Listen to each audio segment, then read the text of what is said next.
नमस्कार दोस्तों, आज की कहानी है समझदारी। सुनो, मेरी बात सुनो।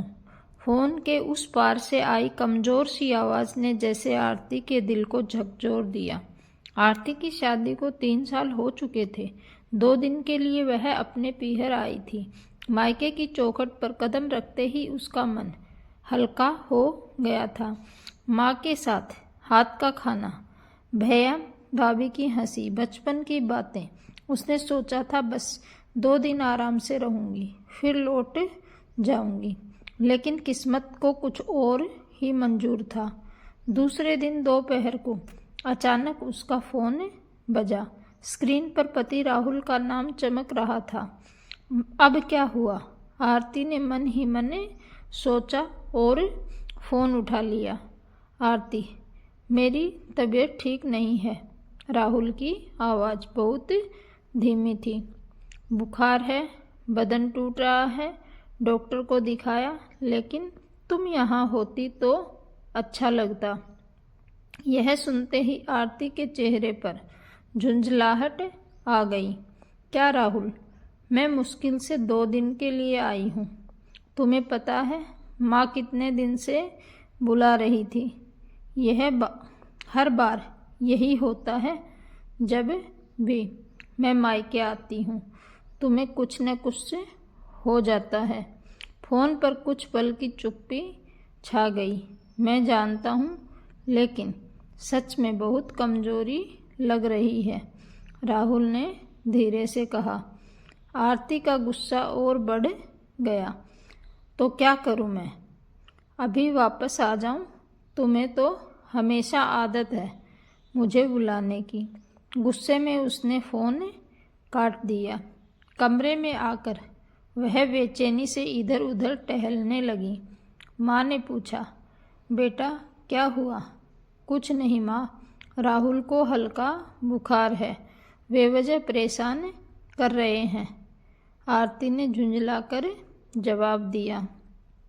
लेकिन मन का सुकून कहीं खो चुका था। शाम ढलते ढलते बार बार उसके दिमाग में वही आवाज़ गूंजने लगी।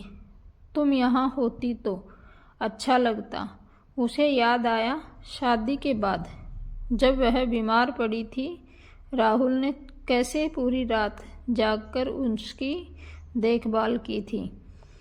दवा समय पर, गर्म पानी और हर थोड़ी देर में माथे पर हाथ रखकर पूछना, अब कैसा लग रहा है। रात को राहुल का फिर फोन आया। इस बार आवाज़ और कमज़ोर थी। डॉक्टर ने इंजेक्शन लगाया है, लेकिन चक्कर आ रहे हैं। बस यही आरती का दिल पिघल गया। उसने भारी आवाज़ में कहा, मैं आ रही हूँ। माँ ने बहुत समझाया, सुबह चली जाना बेटा, अभी रात हो गई है। लेकिन आरती ने सिर हिला दिया। नहीं माँ, पति बीमार है, मुझे अभी जाना होगा। रात की बस से वह ससुराल के लिए निकल पड़ी।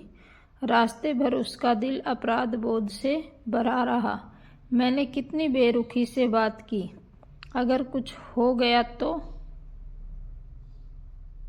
सुबह सुबह जब वह घर पहुंची तो देखा राहुल बिस्तर पर बेसुध सा पड़ा था, चेहरा पीला, आंखें आधी बंद। आरती का गुस्सा, उसकी जिद, सब एक पल में गायब हो गई। वह धीरे से पास बैठी, उसके माथे पर हाथ रखा। इतना तेज बुखार? उसकी आंखों से आंसू झलक पड़े। राहुल ने आंखें खोली और कमजोर सी मुस्कान के साथ कहा, तुम आ गई?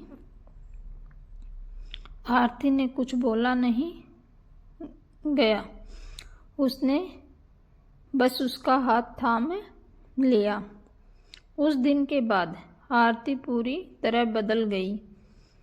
वह खुद दवा लाती, समय पर खिलाती, गरम सूप बनाती, काढ़ा पिलाती, रात को नींद न आए तो पास बैठकर उसका सिर दबाती।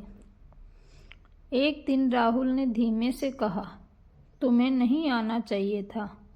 मैंने तुम्हें परेशान किया। आरती की आंखें भर आई।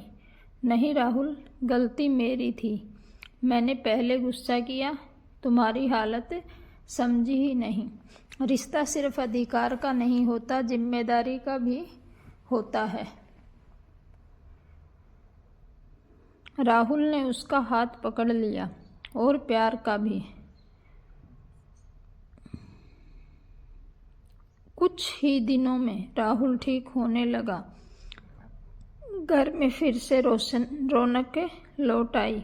एक शाम दोनों छत पर बैठे थे। ठंडी हवा चल रही थी। राहुल ने मुस्कुराकर कहा, अब जब भी तुम मायके जाओगी मैं बीमार नहीं पड़ूंगा।